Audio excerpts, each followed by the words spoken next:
ఏమైతుంది?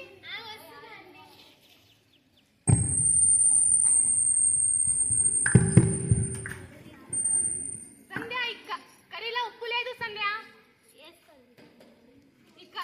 కర్రీలో ఉప్పు లేదు, కారం లేదు. నువ్వే తిను. సాల్ట్ వేస్తావా? ఆఫీసుకోవాలా?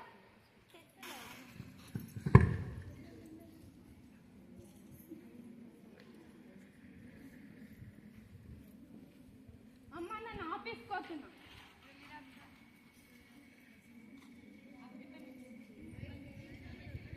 కోడలా, ఓ కోడలా, టీ తీసుకురా. ఓ కోడలమ్మ, నీళ్ళు తీసుకురా. తీసుకోండి బామ్మ.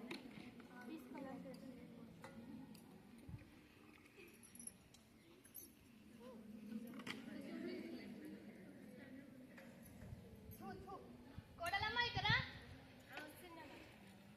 ఏం చాయ్ పెట్టినమ్మ? చాయ్ పెట్టడానికి వస్తా నీకు అసలు? నీకు ఎన్నిసార్లు చెప్పాలి టీ చక్క పెట్టావని? నీ మొక్కల్లాగానే ఉంది, నీవే తనకి.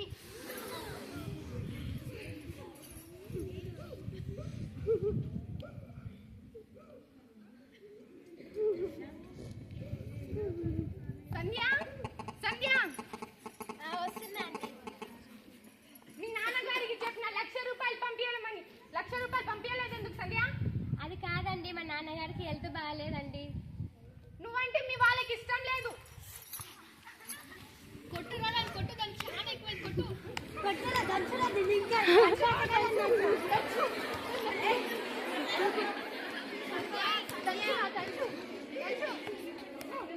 పిన్ని గారు, సంధ్య ఏందమ్మా నీకేం పని పాట లేదా? మా ఇంటికి వస్తావు ఊక? బాబాయ్ కొంచెం పంచదార. ఆమెకి మస్తు ఎక్కువైంది. మళ్ళీ నువ్వేంది మధ్యలో వస్తున్నావు? సంధ్య ఎక్కడ బాబాయ్? సంధ్య నడువమ్మ, నడు. జరుగు బాబాయ్, నేను సంధ్య చూసాను. జరగండి బాబాయ్, జరగం, మీరు జరగండి. సంధ్య, సంధ్య లేదు. ఏమైంది సంధ్యకి ఇలా దెబ్బలు తాకాయి? ఏం చేశారు సంధ్యని?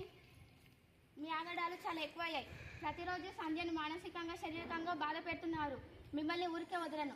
ఆర్టికల్ 23, 24 ప్రకారం మీ మీద కేసు వేస్తాను. ఇలా మహిళలను, పిల్లలను బాధించడం చట్టరీత్యా నేరం. మీకు తెలియదా ఇలా చేయడం తప్పు అని? ప్రతి అత్త కోడల్ని కన్న కూతురులాగా చూసుకోవాలి.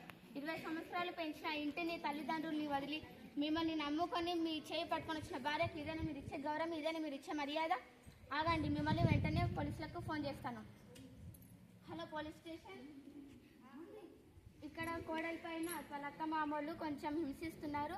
అడ్రస్ చెప్తాను, కేజీబీ చేస్తారు, వెంటనే రండి.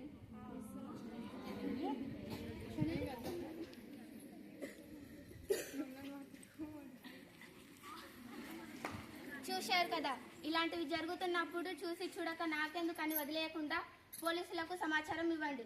ప్రతి వ్యక్తికి రక్షణ పొందే హక్కు ఉంది. Thank you.